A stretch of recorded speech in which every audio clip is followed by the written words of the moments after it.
Hey, welcome back to the Ping Pong Flix Show. My name is Chris Wong. This is episode 505 of the Ping Pong Flix Show. Certainly a very weird time in around the world, globally right now. There is a pandemic that's going on. The coronavirus is going on, and it's affecting every every industry, every aspect of this world is being affected in a domino type effect. And so, yeah, it's a problem, a huge problem, troublesome. Whether or not the virus is as dangerous as people say, of course, you see things like in Italy and how many deaths and stuff like that. Of course, it does appear to be so. But even for the people who don't think that is too dangerous, they understand that this is affecting the world globally, the economy, the everything. It's affecting livelihoods, the effect how we come home and how we interact with people or not interact with people for that matter. And so, but this is about DC. This channel is about mostly DC now, and about the industry and the film industry. So we'll try to narrow it down to that aspect, to narrow it down to how that would affect this industry in terms of DC films. In terms of DC films, they're still promoting Wonder Woman 1984, though. So Luis Fernando reported Wonder Woman 1984 promo art with Diana wearing the Golden Eagle armor in Wonder Woman 1984 surfaced online. Let's hope for the best whenever Warner Brothers decides it's best to allow us to see this preciousness in action. And it looks awesome. Incredible armor. That looks great. It looks awesome. I mean, we've seen pictures in here and there, but now they're really, really highlighting this new armor, and I'm glad they are.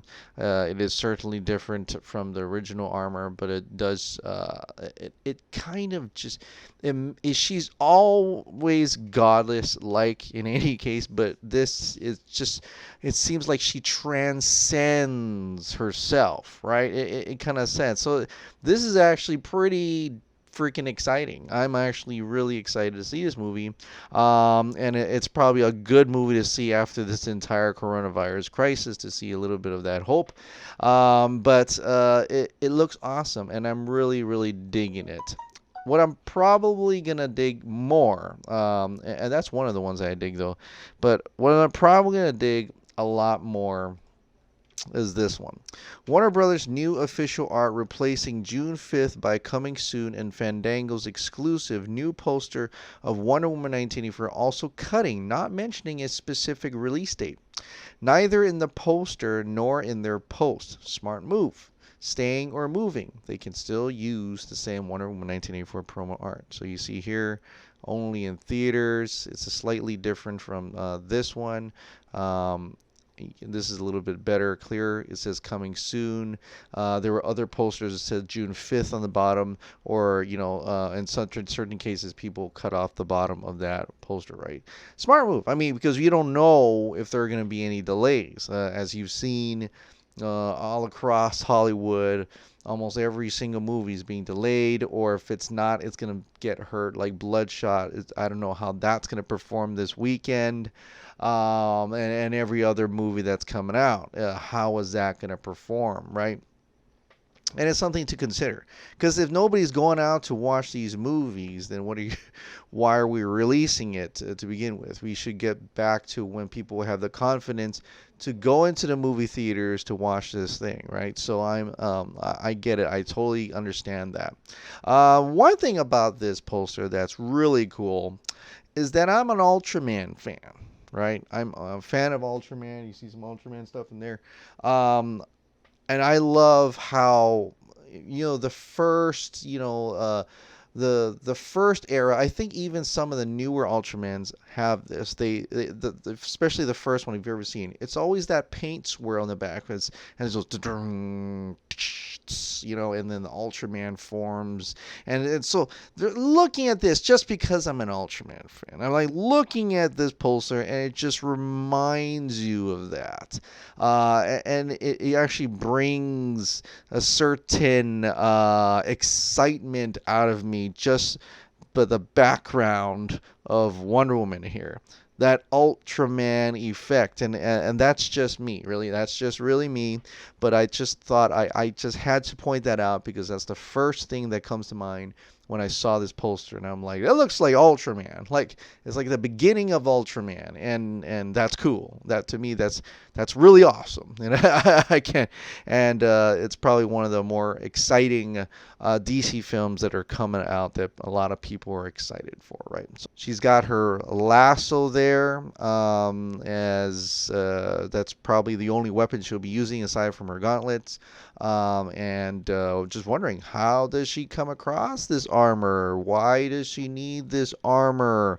What type of villains, aside from Cheetah and Maxwell Lord, possibly she'll go against that she need this type of armor? I mean, maybe Cheetah will probably, but I'm feeling like there's probably a little bit more that we're not really seeing from this movie. So hopefully we do get to see it, and hopefully all this, I don't know if it is, but I hopefully by June this would all go away. People would get confident to go back into these social settings, just like a movie theater again, and hopefully is that. But it seems like Warner Brothers is still very confident in their projects, confident that they were able to not having to postpone a lot of things. Justin Kroll from Variety tweeted this out. Source close to Warner Bros. Saying that Batman, Matrix, and King Richard shoots will continue. Squad, Suicide Squad, I think Suicide Squad, Little Things and Reminisce are all in post. Yeah, so that's Suicide Squad.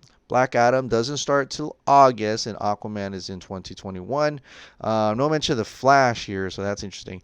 But sorry, missed one. Fantastic Beast also expected to start on Monday. So after Fantastic Beast, I think that's when Ezra Miller will be free to do the Flash. So yeah, Warner Brothers is not going to, sounds like they're not going to stop shooting.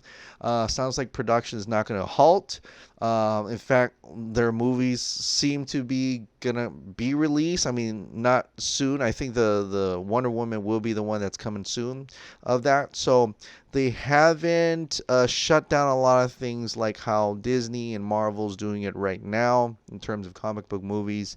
You see New Mutants being delayed once again. Other production halts and things like that. Even the Flash CW is stopping production, and here and there, a lot of aspects of TV and movie and film are shutting down their productions due to the coronavirus scare and concerns for the coronavirus. But it's interesting to see Warner Brothers not doing this, right? I mean, even HBOMax, the headquarters, HBOMax people are saying they're telling HBOMax people to go home and work from home. They're telling a lot of these office people to work from home, and so I thought that was it's interesting that Warner Brothers themselves are not going to do that. And yet, I think may give it take her a week. I think they'll probably start heading in that direction as the virus continues to spread, and it's going to spread in the United States more on that same trajectory probably as Italy. And so I'm even more concerned as we're in Hawaii, in a body of water and being hit from everywhere. They're still allowing flights and stuff like that. But yeah, I promise I wouldn't get into that, but it's our livelihood, so a little bit of that. But yeah, in terms of the entertainment industry, so far they're still gonna shoot Batman, and so far all these productions gonna continue, and so far Wonder Woman 1984 could still come out on June 5th. So yeah, there is that.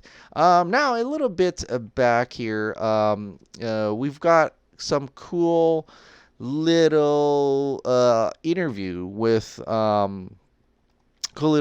Jesse Eisenberg, right? And it's all about him being as Lex Luthor. So, and I like this one. I'm going to put my earphones on, where he talks a little bit about Batman v Superman and how how ingenious the writing was for this. Not something you don't hear from haters all the time. So it's great to hear from intellectuals like Jesse Eisenberg recognize the talent that Chris Terrio has, recognizing the talent the writing was in Batman v Superman. So check this out. No, they come from the sky. That was written by this guy Chris Terrio. You know, he wrote the Batman versus Superman. He like referenced things in that movie that are so like intellectually probing. I don't know how many people watching that movie know his references, or even if they stayed in the final cut of the movie.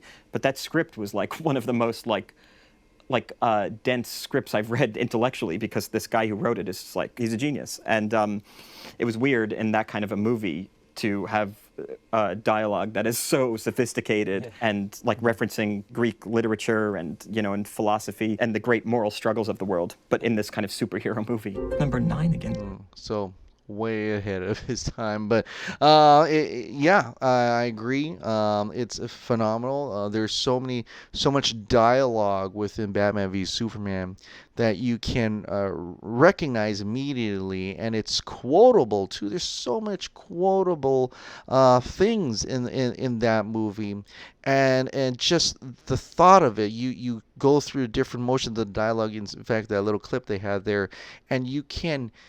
There's more to every line, and like you said, like Greek mythology and things like referencing all these different types of literature, and it's just it's frustrating that people went in, did it almost like never heard a thing or never thought about thinking about it for a second and just took it at face value, when it is a deeper film than it really you know, what they've marketed it really as. And it's such an intellectual film.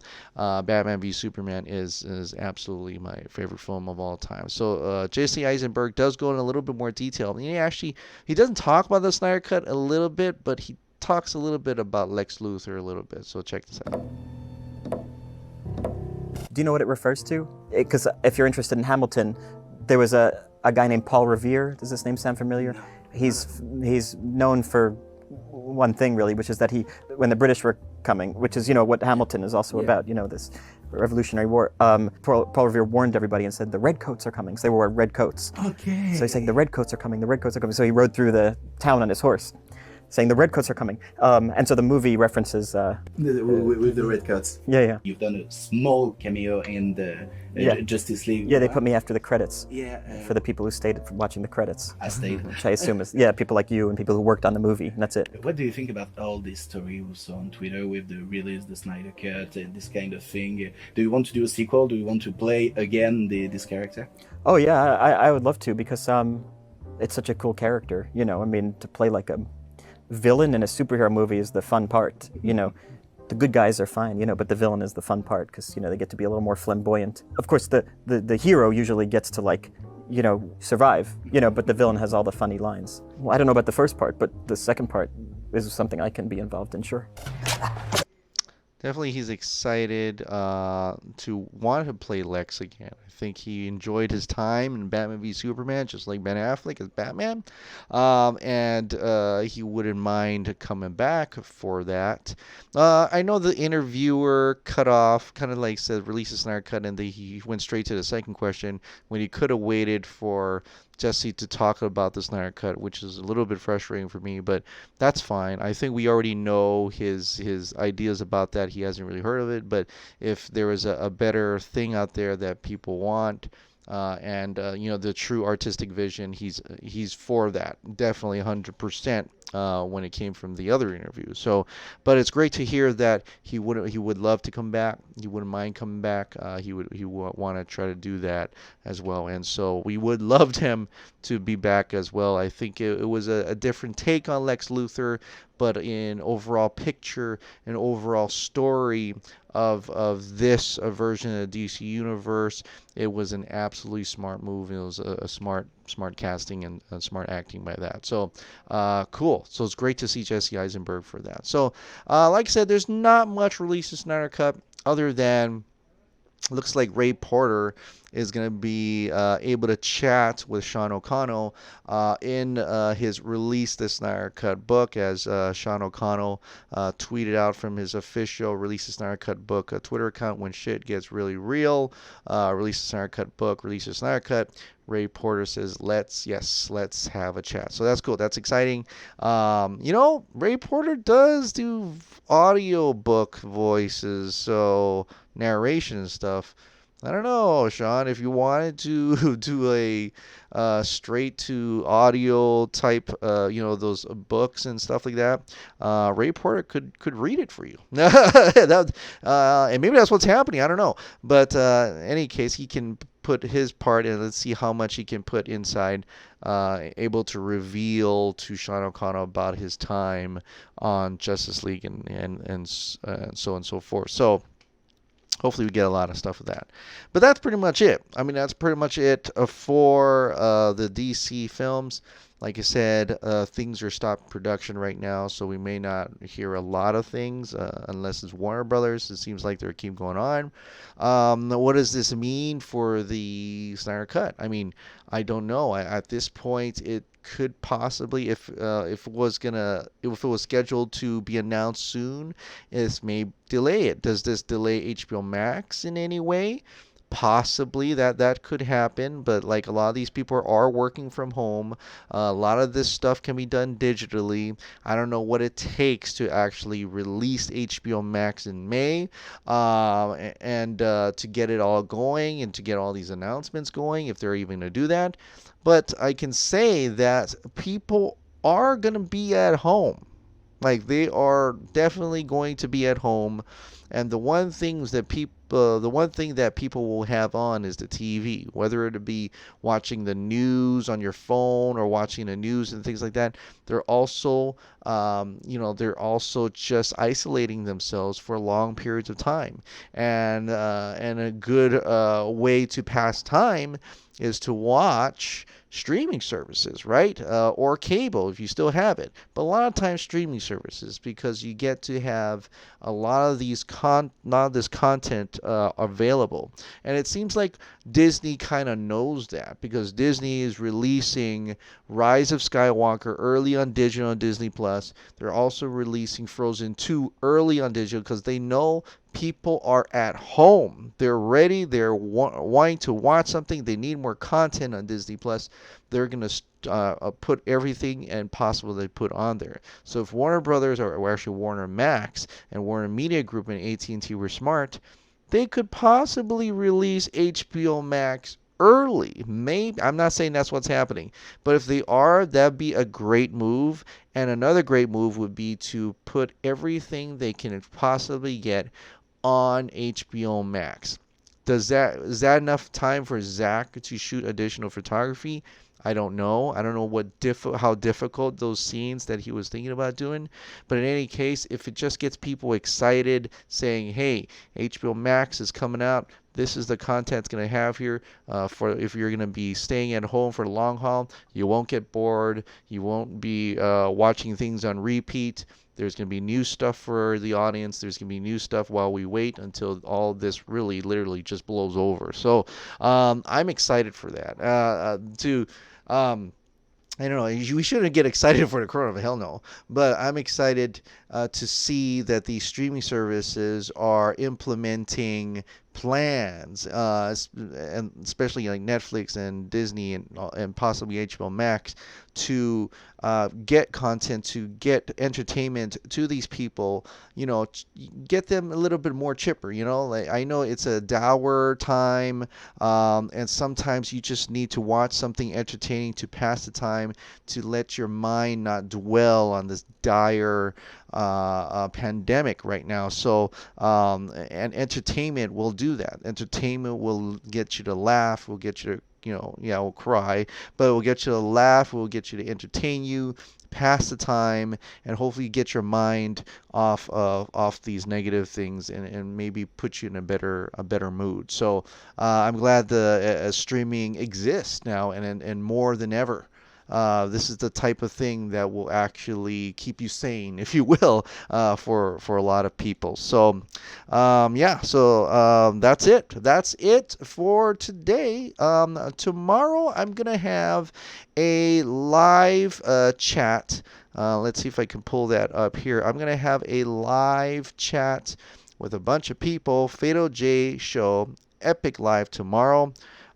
Going full vigilante mode tomorrow, 11 a.m. Central Standard Time or 12 p.m. Eastern Standard Time. Speaking on everything Snyder Cut and Zack Snyder with me and subjective reviews, and I think we're gonna have Sean O'Connell as well. So it's gonna be a quite interesting and fun time. So I'm gonna link this video link in the description below. Come check us out.